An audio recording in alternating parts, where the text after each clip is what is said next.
Campers. I hope you're going well. It's Andy here, the professional human. Hope you had a strong, positive, fun weekend. Let me know. Give me some scores on the doors out of 10. Let us know how you are. Let us know how your weekend's gone. Let us know if you're a Melbourne supporter, if you've sobered up yet. I'm not sure if you would have done. If you're a Melbourne Storm supporter, that's very good. I watched that, and that wasn't ideal. It has to be said. Caught a little flack from our brethren up in New South Wales, but never mind. Never mind. Anyway, team, hope everyone is going well in all seriousness. It's been jam-packed action weekend, it has to be said, for myself and the fam auctions, online auctions, obviously.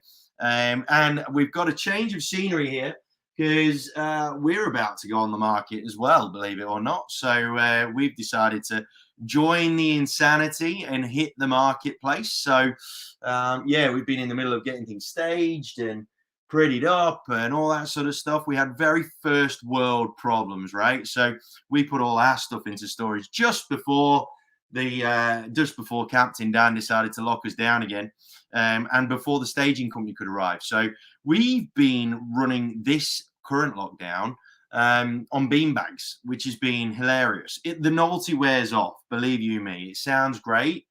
It wears off, particularly when the Olympics finishes and all of a sudden you start to feel your back slowly turn into a question mark. But never mind. Anyway, team, I've got a bit of a D&M one to go through with you today, and it talks to something, a conversation that I've had on more than one occasion, but doesn't really get talked about enough, I don't think, particularly amongst guys, but I think across the board, we really need to have an open conversation about what I want to talk about. Sharon, thank you very much. Thank you very much, Sharon. I do appreciate that. It should be okay. I mean, the good thing is, or the great thing is, my brother-in-law is a gun agent. He does it in his sleep. Bless his little cotton socks. So we should be okay. I did say though, it is the one property that I won't call the auction for. I would never call the auction of my own joint. I'll keep them there till the middle of next week, taking $1 bids because I'm really, really tight, right? Maxine, welcome to you. A 10 out of 10. She's rocking and rolling, is the girl. It's good to see that you will not be undeterred in your momentum. Good to see. Team, put your scores on the doors. Let us know how you're getting on. Let us know how you got on the weekend. Share some success stories as well. If you've had some fun over the weekend, if you've had some really good sales, there's been some cracker auctions. Just going through some of the clearance rates around the country for what it's worth. New South Wales rocking at 92%. ACT, by their own standards, a measly 95%. Now, Queensland's an interesting one. Just dipped under the 80% mark to 78%. And having spoken to a few of my counterparts up there in Queensland, bit of a feeling, bit of a belief maybe that things might just be quieting down a touch up there. I was speaking to people sort of Runaway Bay and that sort of stretch down there, and they were getting the distinct opinion that the game might be slowing down a touch up in Queensland. Now, has that got something to do with the fact that New South Wales and Victoria is starting to open up again? I've actually also heard of a few Victorians, particularly Victorians, not necessarily New South Welshmen, but Victorians that have moved up there that have cracked the shits because they don't like the humidity and whatnot, are actually coming back down. So that's going to be an interesting one, especially when, I don't know if any of you saw the stat, where it showed the amount of migration out of Victoria over the course of the last little stretch. I think it was like 43,000 deficit in population in Victoria that had pretty much gone up to Queensland. So it'll be interesting to see how that plays out over the course of the next few months. Obviously, depending on how the governments pan out with all the things that they're doing and whatnot. Great news from New South Wales with regards to their roadmap. Hopefully, it sticks to that sort of plan, and you guys will be able to go hit the D floor before Chrissy, which would be amazing. Team, it's going to be an interesting little period of time. If I were you, I'd just be keeping an eye on the macro situation. When I was an agent, I just never gave two stuffs about anything that was going on anywhere else. Now, tell me I'm wrong. Maybe I was. In fact, I probably was wrong in that. I mean, I had a bit of a general understanding, but for me, all I give a shit about was what was going on in my little neck of the woods. So, but I think with all of these huge sort of macroeconomic circumstances that are having a say on every single area in every single region of the country, I think it'd be wise for you to just keep a bit more of an eye, a bit more of an educated eye on the macro economy and the macro situation in real estate, particularly, right? And this sounds a little bit interesting, a bit of a breakaway from the norm, particularly if you're in property management. Particularly if you're in property management. I think right now, for a lot of property management departments and whatnot, for one, the legislative changes are certainly sorting out the wheat from the chaff, right? When it comes to those that are serious about their job and those that are just there for a paycheck. But having said that, the ones that are at that sort of top end, that are on top of the legislation and all that sort of jazz, there's got to be a bit of organization in terms of hierarchy with respect to who's bringing the extra degree of value, right? And I think one thing that I personally believe we need to make a huge shift in, because I have had a much more active involvement in the property management space, especially over the last sort of 12 to 18 months, but with in-laws and my wife and everybody being in PM as well, it's sort of something that I've never been too far away from. One observation that I will make, and this is something that I know a number of people are trying to get on top of now, is going from the operational, logistical PM functionality to being investment advisors, investment specialists. I know and work with a couple of offices that are doing extremely well with this sort of shit, which is really, really cool. One program that I am a fan of is Realtor, and jeepers can property managers, BDMs and rental department managers do a hell of a lot of good work with that with respect to keeping their landlords up to date with where their assets likely to be sitting from a value point of view. But I think if property managers could potentially just have a bit more of an understanding as to the macro economy and the economic changes and whatnot that are going on, then I think those sort of surface level face value questions that generally landlords will fire out at PMs in the first place, they'll be able to play with a bit more of a straight bat, which will give the brand a much greater degree of credibility. But as well as that, it'll actually empower more property managers to feel a lot more comfortable in their roles as the ones that are steering the ship that is their landlord's investments, right? They'll just be able, knowledge is power.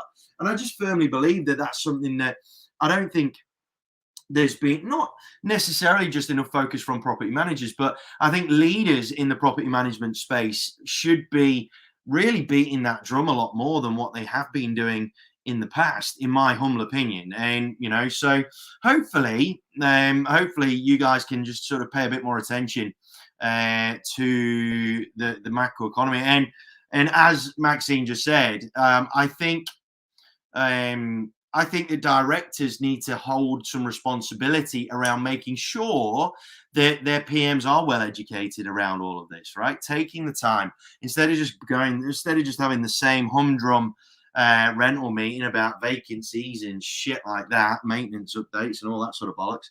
Actually have a bit of a chat, what's gone on, what's been happening, latest news updates, blah, blah, blah, blah, those sorts of things. I think that will actually add to what should be a much more rounded level of education, level of knowledge, level of awareness that PMs on the front line could always do with having more of. But like I said, because they are so knee deep in the logistics and the mechanics and the operational side of things, I reckon we perhaps need to show a little bit more leadership around helping them with that greater level of awareness, in my humble opinion. Now, team. I want to talk about something that sounds a little bit D&M, but I actually think it's got a hell of a lot to do with one or two massive cock-ups that the industry's currently making on a daily basis right now, in terms of not just in terms of how they're rock and rolling, but in terms of the vernacular of how they are sort of presenting their services, their wares, and some big contradictions that are taking place, either subconsciously or unconsciously, around just with regards to how they're talking about and feeling about this whole topic. And that is this, right? Vulnerability, which until recently, and this must be a little bit of this is just a big blind spot in my knowledge, did not realize that vulnerability had an L in it at the start. Did not realize that. I actually did a post a couple of weeks ago that didn't have VUL, it just had VUN. I've spent 30 or 37 years spelling that wrong. No one's ever corrected me either, so damn you, English teacher. But anyway, is vulnerability underrated?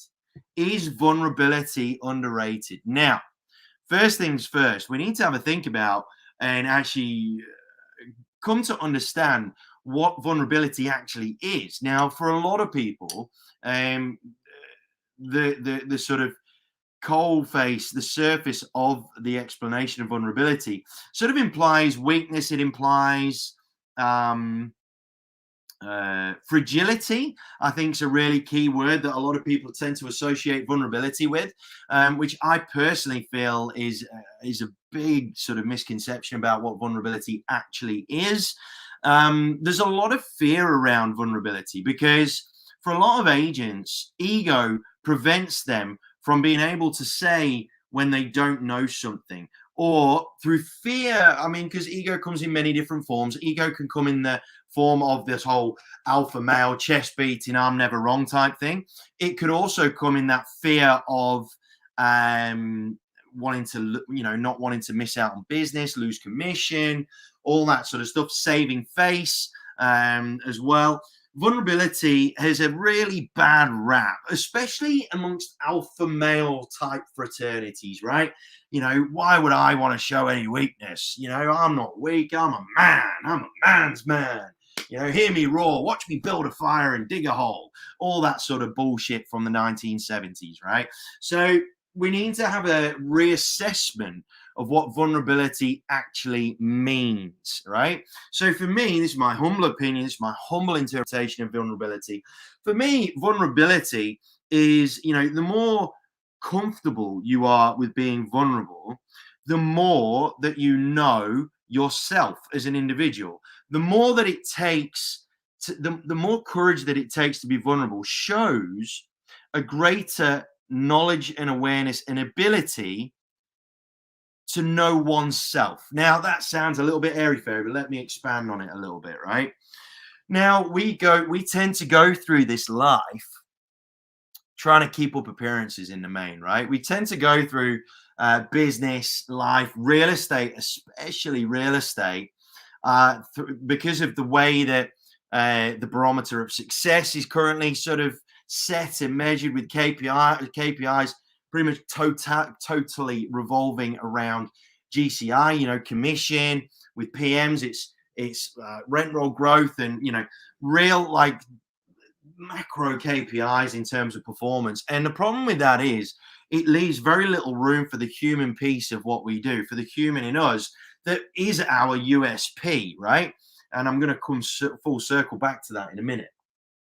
For me, vulnerability is it's not a sign of weakness. It is an ability to be, and I'm going to start using a couple of wanker basket words, but there's a reason why I call them wanker basket words.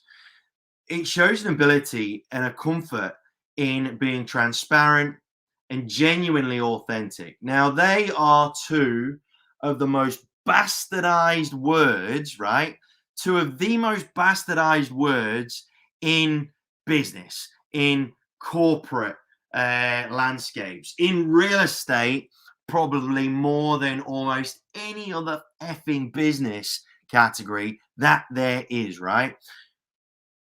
Authenticity and transparency, right? And integrity. Let's throw integrity into that wanker basket as well. These are the types of words that real estate professionals are putting on their values, right? They're putting on their sort of mission statement, and a lot don't have mission statement, but they'll use values because some business coach told them to do it one time. Not that they have a fucking clue what to do with it. A lot of the time and I'm going to talk about this in another episode, a lot of the time values just get used as a whipping stick, right? They just get used by directors, by leaders to calibrate how they can get rid of people or calibrate how they can discipline people, right? Bullshit, right? It's complete fallacy as to how it's being used. But it just shits me to tears how these words, these wanker basket words, have just become like second nature to real estate professionals and real estate agents, but they don't truly know what it means. And in delivering said words, go against the very nature of what those words mean in terms of the actions that you would do in order to portray transparency, authenticity, integrity, right? We just operate in contradictions in our game, and it's just fucking hilarious, to be perfectly honest. Now, how does vulnerability attach itself to authenticity, right? How does vulnerability attach itself to transparency, to integrity? How does vulnerability stop these words falling into said wanker basket, right? It's the ability to know thyself, right? I don't want to get biblical on everybody, right? But know thyself is pretty much one of the core key lessons in religion, in science, in fucking everything. The whole point of science, right? The whole point of science is because back in the 19th century, I think it was, a whole bunch of people, a whole bunch of philosophers and whatnot, shit themselves because they didn't want the theology of Christianity to not be able to explain stuff, right? So they started making up theories, and it's all theory, everything's theory about the Big Bang and all that sort of jazz, right? And they did that because they wanted greater control. They wanted to feel like there wasn't that overarching power that is God, that is indescribable and all that sort of stuff. They had to just feel that degree of control that allowed them to say, right, that's why things work. That's how stuff happened, right? When it comes to vulnerability, and this is the big weakness in science, in anything that attempts to be purely black and white, when there is blatantly so much gray in the world that can't be explained, vulnerability and the denial of vulnerability, when you're in a real estate transaction, especially by denying a degree of vulnerability in who we are, how we go about things, what we do, how we say, all that sort of stuff, you are inherently fucking up any chance that you've got of making a genuine, real, authentic connection with whoever it is across the table, with whoever it is walking to do a buyer inspection, with whoever it is wanting to entrust you with their biggest assets as there are investment properties. Fact. End of. It's not even a debate. It's just it is perhaps one of the only things that is genuinely black and white in this world, right? Now, the thing with the ability, and this is something that I stumbled across just through my own actions and own activities, but since going around and chatting to God knows how many officers now and whatnot, which I'm being grateful to have the time with, one thing that's become abundantly clear, and this is one reason why I started labeling some of this shit, right, the professional human stuff, is because I just have this 100% human belief that you can be human and still be successful at the same time, right? You can still be who you are and still be tremendously successful in this game. Sounds fucking simple. Barely anybody does it. Whether they care to admit it or not, hardly any bastard does it, right? And I'm the same. I was exactly the same. And it was one of the things that almost sent me into a fucking loony bin in my first 11 months in real estate, because I was too busy trying to be this real estate professional, do the textbook sort of bullshit, fucking scripts, dialogues, and you know, nonsense negotiation tactics and shit. When as soon as I snapped, almost literally, and went, fuck it, I'm going to be who I am, and then let's rock and roll from there and see how that goes, see how that jacket fits. That was almost the first little inkling of thinking, right, shit, maybe I can be myself and still do all right in this game. Now, it's taken me a long time to get to this point, right?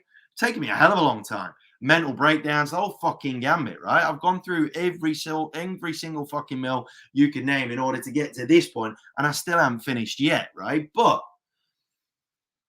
to be vulnerable is almost, you could, when you attach it, when you then, because of the solid black and white evidence to suggest that vulnerability is almost the key to authenticity, the key to total transparency,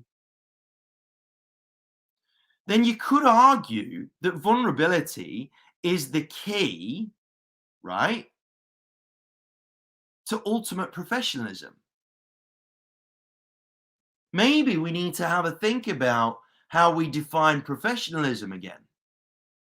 Because we're in a service industry, right? There's always going to be the one guaranteed variable, which is the nature of human beings.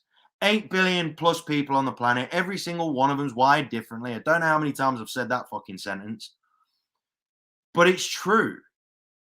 So when you're in a service-based industry, and by professionalism, you are defining professionalism as the avoidance, the avoidance of mistakes, the perfection of your service, and so on and so forth.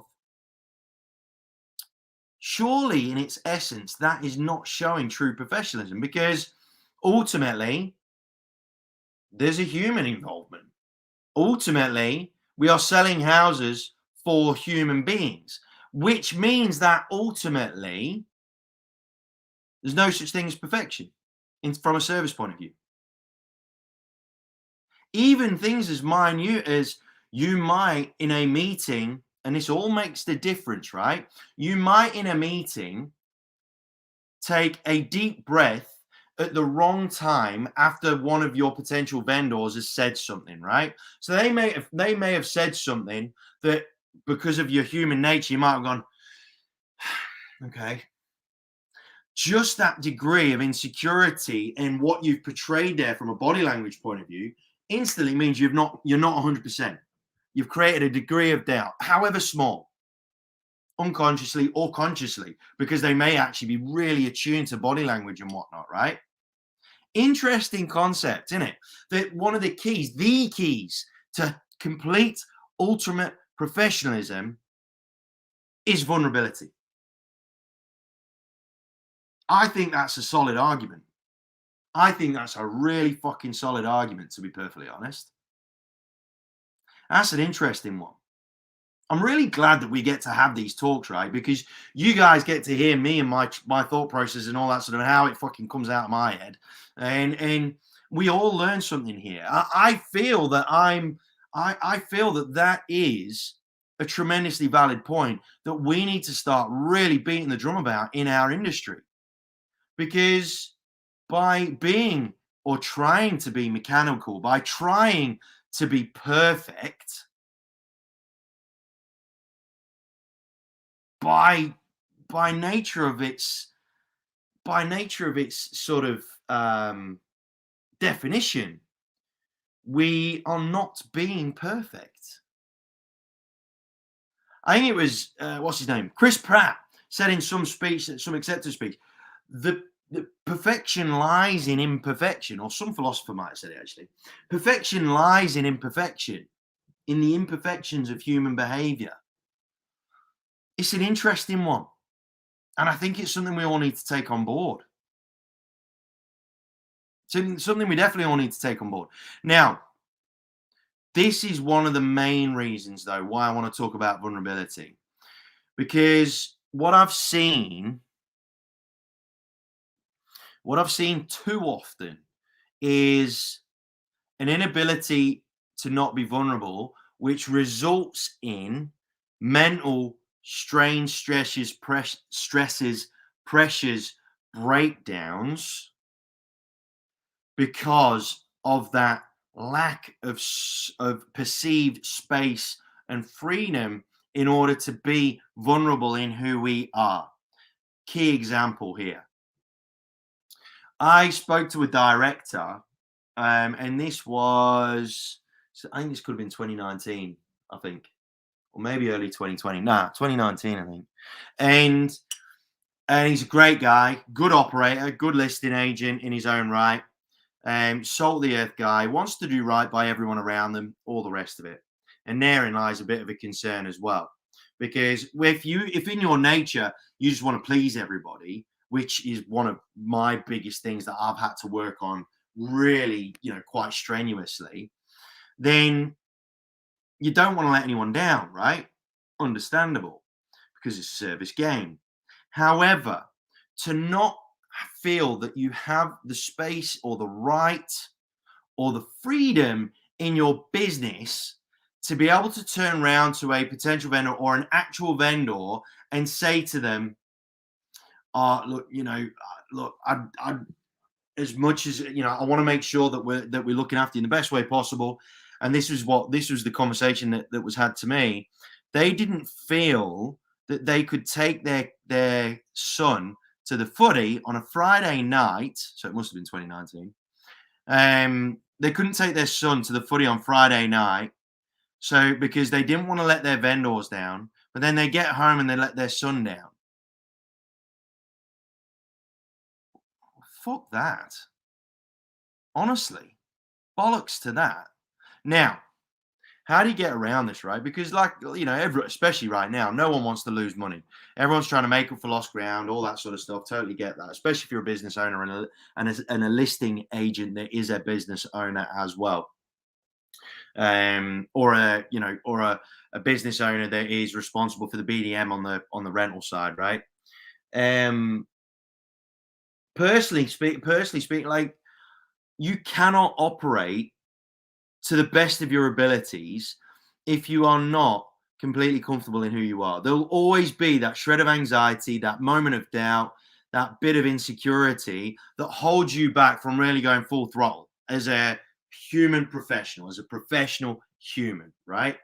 This was by accident. Half my shit's by accident.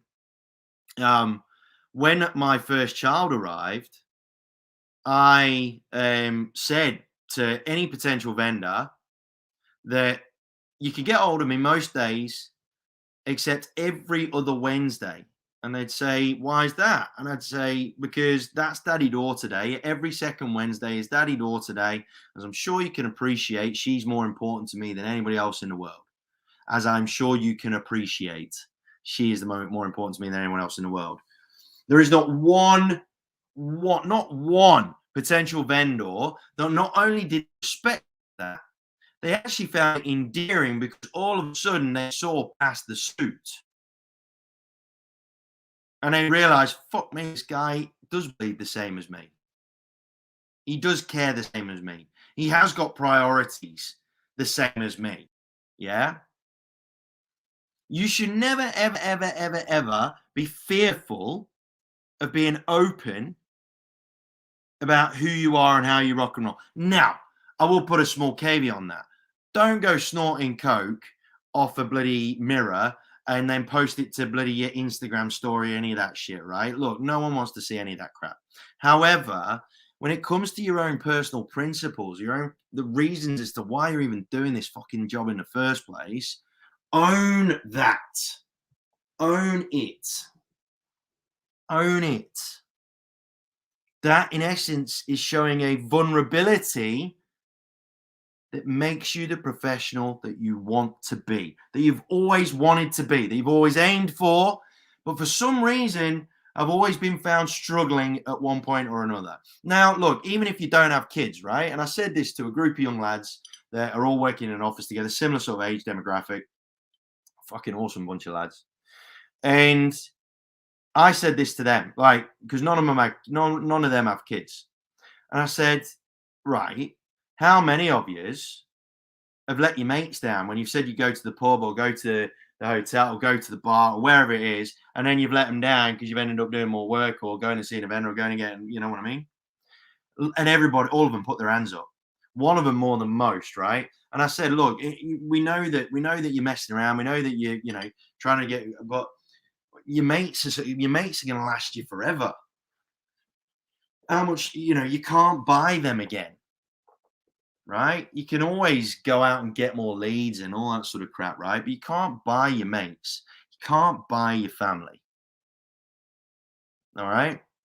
So we really need to understand that showing a vulnerability in the sense that we don't need to tell everybody our life stories. This is not about us. But if there is a reason, a valid, understandable reason as to why you cannot go and see them on a Tuesday night because it's kiddos soccer practice, or you can't go and see them on a Wednesday night because you've got indoor cricket or something like that, or you have a movie night or whatever the case may be with your loved ones, you could absolutely argue that not only if any vendor had a problem with that, chances are if you did end up taking them on, they'd end up being a fucking pain in your arsehole, and you know that as well as I do. They will also deter you, distract you from opportunities that you probably would have got if you were on form. You won't be on form for as long as you've got them. You'll always be distracted, right? I'm not going to be as blasé to say if people don't like you, fuck them, because ultimately we ain't going to get on with everyone, but we've got a job to do, right? So I'm not going to be as naive as blasé to say that, because I can hear so many agents go, well, you don't fucking know. Well, yes, I do know, as a matter of fact. But at the same time, I know for a fact that if I stay true to who I am and how I go about my business and my life, I know 100% that when I was at Optimum, when I felt as close to me being as much of a human professional as I have ever been, my strike rate was at an all-time high. It was at an all-time high. I went on an absolute rampage at one point, absolute bananas. And at the time, it was weird, right? Because I didn't really have the time to analyze why. And it's only really been since this whole topic of vulnerability has sort of been presented to me as an issue at first, why I've sort of gone back, well, fuck me, I didn't realize I was being I didn't present it as me being vulnerable. I didn't like get a violin out and start doing this while saying, look, if I didn't have every other Wednesday, I'd never see my daughter and feel sorry for me, the poor agent, blah, blah, blah, blah. God, he's got a hard life. I didn't do it like that. I just went, guys, yeah, it's just going to take a few more hours for me to get back to you. That's just how it is. Right? It didn't mean I had to be less of a man, right? Or less of a professional. It was me just being open and transparent without even meaning to be. And that's the thing. You can either live by the wanker basket, you can either live within the wanker basket and kid yourself in thinking that you're presenting these sorts of values, or you can unlock the side door of that basket, get out via a bit of vulnerability, and actually start to demonstrate these values, which will have an exponential return on investment, both emotionally, spiritually, and I fucking guarantee you financially. Hopefully that made some sense to some people. And if someone disagrees with me, I am more than happy to have this debate live. And I'm happy to get proved wrong. That's vulnerability, right? The ability to be fine with being wrong. The people that hang on to defeats are the ones that generally tend to miss the next two opportunities that fly by. The ones that have that ability to be vulnerable are the ones that are much quicker to learn the lessons required in order to not make that mistake again. So many benefits to vulnerability. It's off the charts. And yet, for some reason, it's still seen as a bit camp, a bit soft. I'd argue it's actually the opposite, because it's harder. We can always deny that we don't know something. vendor asks you, or a landlord, here's a better one. A landlord asks you a bit of a curly question on a bit of legislation. You're not quite 100% sure, or you guess yourself a bit. How many of you curl up into a little ball, do that little squirmy thing in your chair and go, oh, well, oh, yeah, well, yeah, I understand your point of view. Yeah. Bollocks. So we've all done it. We've all done it. The thing is to try and make sure you don't do it again. All right? Let's hop out of the wanker basket, real estate. Hey, why don't we as an industry hop out of that wanker basket? Let's all get out of it. Let's all just unlock, get out, show a bit of vulnerability, and all of a sudden you realize, shit me, I feel better and I'm doing more and I'm being more successful and I'm much more comfortable in my own skin. Fuck, it's a better word than I even thought when I first bloody put this episode down. Amazing. Team, take that on board. Vulnerability is the key to true professionalism. I'm going to fucking stick that on a bumper sticker, I reckon. I might start making some bumper stickers. Let's go old school. Anyway, team, I hope you found that useful. If you did find it useful, please do me a favor and tag this or tag people into this, either in the comment section, tag some people that you know that you feel would get benefit from this, or share it to a few people that you know. That would be really, really appreciated. I've not got an agenda as such. I just want to see people do better, be better, feel better, and be professional human beings, which is what the consumers have been crying out for decades. And that's why they're turning to technology. That's why they're turning to cheaper comms, because they're not seeing them. I guarantee the more of us that there are, the more that we will be able to allow them to understand what the true value in what we bring, how we bring it, and with whom we bring it with. Yeah? You're a transaction until you show the true value in who you are, which is who you are. There's only the one USP you've got.